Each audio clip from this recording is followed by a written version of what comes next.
নমস্কার, কেমন আছেন সবাই? Good afternoon. তো দেখতেই পাচ্ছেন আমাদের রথের আম, কাঁঠাল, মিষ্টি সমস্ত কিছু সাজানো হয়ে গেছে। তো কার জন্য সাজানো হয়েছে সেটা নিশ্চয়ই গেস করতে পারছেন বন্ধুরা, এটা আমার হাজব্যান্ডের জন্য। তো বাড়ির জামাই আসলে রথে আগেকার দিনে এইভাবেই শাশুড়ি মারা সাজিয়ে দিত, আজকে ওনার শাশুড়ি মা সাজিয়ে দিয়েছে। এই দেখুন, কাঁঠাল, আম, আনারস, জিলাপি।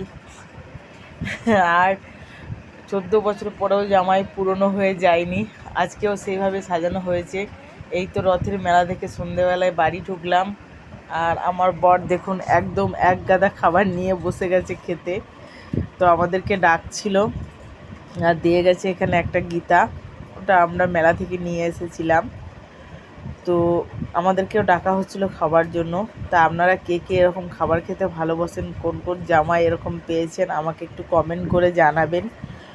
তো আমি ছোটো ছোটো ভিডিও দেখতে ভালোবাসি। এবার চলে আসছে আমার রুমে, যেখানে আমাদের ভাইকে আপনারা দেখতে পাচ্ছেন যে আমার সমস্ত ভিডিও এডিট করা থেকে শুরু করে সব কিছু কাজ করে, কিন্তু সব সময় প্রকাশ্যে আসে না।